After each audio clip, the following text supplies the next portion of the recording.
ଆଜିଠୁ ବଦଳିବ ପାଗର ମିଜାଜ ଅର୍ଥ କାଳବୈଶାଖୀ ବର୍ଷା ନେଇ ସତର୍କ କରିଛି ପାଣିପାଗ ବିଭାଗ। ଉତ୍ତର ଓଡ଼ିଶା ଏବଂ ଏହାର ସଂଲଗ୍ନବର୍ତ୍ତୀ ପଶ୍ଚିମବଙ୍ଗ ଅଞ୍ଚଳ ଦେଇ ଏକ ଘୂର୍ଣ୍ଣିବଳୟ ରହିଛି। ଫଳରେ ବଙ୍ଗୋପସାଗରରୁ ଜଳୀୟ ବାଷ୍ପ ରାଜ୍ୟକୁ ପ୍ରବେଶ କରିବ, ଯାହା କାଳବୈଶାଖୀ ବର୍ଷା କରିବାରେ ସହାୟକ ମଧ୍ୟ ହେବ। ଆଜିଠାରୁ 9 ତାରିଖ ପର୍ଯ୍ୟନ୍ତ ରାଜ୍ୟରେ ବିଶେଷ ପ୍ରଭାବ ରହିବା ନେଇ ଆଲର୍ଟ ଜାରି କରିଛି ପାଣିପାଗ ବିଜ୍ଞାନ କେନ୍ଦ୍ର। ଆଜି 23 ଜିଲ୍ଲାରେ ଘଡ଼ଘଡ଼ି ବିଜୁଳି ସହିତ ହାଲୁକା ବର୍ଷା ନେଇ ଆଲର୍ଟ ଜାରି ହୋଇଛି। ସେହିଭଳି 8 ତାରିଖ ରବିବାର ଦିନ ଏହାର ସର୍ବାଧିକ ପ୍ରଭାବ ଦେଖିବାକୁ ମିଳିବ। ସୁନ୍ଦରଗଡ଼, କେନ୍ଦୁଝର, ମୟୂରଭଞ୍ଜ, ବାଲେଶ୍ୱରରେ ପ୍ରବଳ ବର୍ଷା ନେଇ ଅରେଞ୍ଜ ଆଲର୍ଟ ଜାରି କରାଯାଇଛି। ଏ 4 ଜିଲ୍ଲାରେ 40ରୁ 50 କିଲୋମିଟର ବେଗରେ ପବନ ସହିତ ଝଡ଼ ବର୍ଷା ହେବାର ମଧ୍ୟ ସମ୍ଭାବନା ରହିଛି। ଏହା ସହିତ 22 ଜିଲ୍ଲାକୁ କାଳବୈଶାଖୀ ବର୍ଷା ନେଇ ୟେଲୋ ଆଲର୍ଟ ଜାରି କରିଛି ପାଣିପାଗ ବିଭାଗ। 9 ତାରିଖରେ ଉତ୍ତର ଓଡ଼ିଶାର କିଛି ଜିଲ୍ଲାରେ ହାଲୁକା ପ୍ରଭାବ ମଧ୍ୟ ରହିବ, ବର୍ଷାର ପରିମାଣ ମଧ୍ୟ ରହିପାରେ। एकथा पाणीपाग विज्ञान केन्द्र स्पष्ट करिछि, सूचना मध्य देइछि।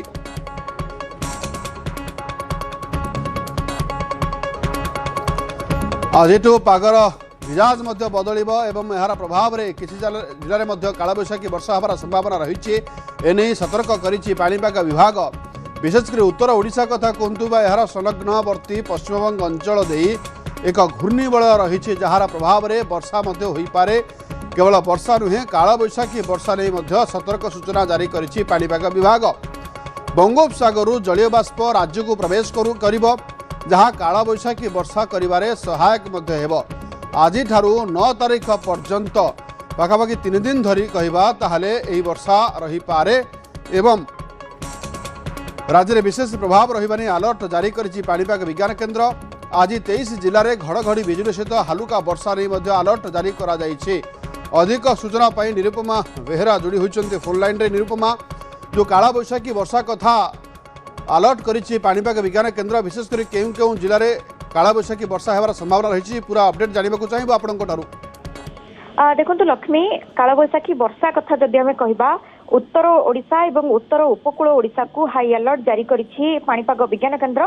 कहीं उत्तर ओडिशा एवं उपकूल ओडिशा जदि आमे कहिबा, कारण उत्तर ओडिशा संलग्न पश्चिम बंग निकटरे गोटे घूर्णिबलय रही, जार प्रभाव में बंगोपसागर जलीय बाष्प आसुची एवं बंगोपसागर में जिते जलीय बाष्प आसुची प्रचुर परिमाण जलीय बाष्प उत्तर ओडिशा एवं उपकूल ओडिशा रे मौजूद रहिबो, जार प्रभाव में दिनर खरा जलीय बाष्प संस्पर्श रे आसी प्रतिक्रियाशील हेबो एवं जहाँ घड़घड़ी वर्षा कराइबारे सहायक हेबो बोली पाणीपाग विज्ञान केन्द्र पक्षरु सूचना दिया जायछि। तेणु अधिक वर्षा जदि आमे कहिबा, प्रथम पर्यायर आज मध्य उत्तर ओडिशार किछि पॉकेट रे एवं उपकूलर किछि पॉकेट रे वर्षा होई पारे, किंतु सबुठु अधिक वर्षा जदि कहिबा 8 तारिख अर्थात आसंता काली रविवार रे परिलक्षित हेबो। रविवार आमे जदि देखिबा, मोटामोटी सबु जिला को वर्षा नहीं वार्निंग दिया जायछि। विशेषकर 4 जिला सुंदरगढ़, झारसुगुड़ा, मयूरभंज एवं बालेश्वर, ई 4 जिल्ला रे अधिक वर्षा नहीं ऑरेंज अलर्ट जारी करा जायथले। बाकी समस्त जिला गुडी को येलो अलर्ट जारी करछि पाणीपाग विज्ञान केन्द्र। अर्थात दिनर कोनोसी समय मध्य घड़घड़ी बिजुली सहित झड़ पवन प्राय 40 ରୁ 50 किलोमीटर सहित वर्षार संभावना रही।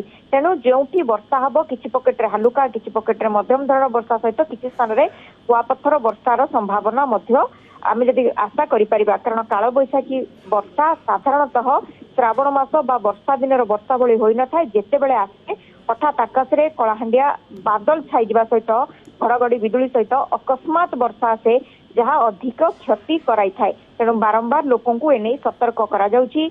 गत थर मध्य आमे भुवनेश्वर रे जेतेबेले देखिले प्रथम कालबैशाखीर वर्षा, जनकर जीवन मध्य जाइथिला, जेतेबेले झटका पवन रे गोटे होर्डिंग भांगी 2 जनकर जीवन जाइथिला मध्य परिलक्षित होइथिला। अनेक स्थान रे क्षयक्षति मध्य होइछि। तेणु एई भली अकस्मात क्षयक्षति को एडाइबा पई साधारण लोकों को अधिक सतर्क करिछि पाणीपाग विज्ञान केन्द्र। निश्चित भाव सतर्क करिछि पाणीपाग विज्ञान केन्द्र। तेबे बड़ कथा होउछि जे 9 तारिख पर्यंत ये वर्षा होई पारे। यह सहित पवन रही पारे 40-50 किलोमीटर प्रति घंटा पवन होबार संभावना रही। केउं केउं जिला को यार प्रभाव अधिक पड़ पारे कि सूचना रही निरुपमा? हाँ, निश्चित भाव में जो भली कहली उत्तर ओडिशा पॉकेट रे जदि हमें प्रथमे देखिबा, झारसुगुड़ा, मयूरभंज, केन्दुझर एवं बालेश्वर, यही 4 जिला को ऑरेंज अलर्ट दिया जायछि। एतरे 40 ରୁ 50, झटका पवन 55 ରୁ 60 किलोमीटर पर्यंत वृद्धि पाई पारे एवं आउ बाकी 22 जिला जहाँ कथा कह जाउछि 30 ରୁ 40, झटका पवन 50 ରୁ 60 किलोमीटर होई पारे। किंतु समय समय जेतेबेले या झटका पवन दबो ସମୟ ସମୟରେ ପବନର ବେଗ ମଧ୍ୟ ବଢିପାରେ। ଆମେ ଯୋଉ କଥା କହୁଥିଲେ ଯେ ଗତ ଥର ଯେତେବେଳେ ଚଳିତ ଋତୁର ପ୍ରଥମ କାଳବୈଶାଖୀ ବର୍ଷା ଦେଖିବାକୁ ମିଳିଥିଲା ଭୁବନେଶ୍ୱରରେ ଘଣ୍ଟା ପ୍ରତି କିଛି ସମୟ ପାଇଁ 74 କିଲୋମିଟର ବେଗରେ ପବନ ବହିଥିଲା, ଯାହାର ଫଳରେ ହିଁ କୋଡିଂ ଭାଙ୍ଗି 2 ଜଣଙ୍କର ମୃତ୍ୟୁ ହୋଇଥିଲା। ତେଣୁ ଆମେ ବାରମ୍ବାର କହୁଛୁ ଯେତେବେଳେ କାଳବୈଶାଖୀ ଆସୁଛି ତା ସାଙ୍ଗରେ ଝଟକା ପବନ ନେଇ ଆସୁଛି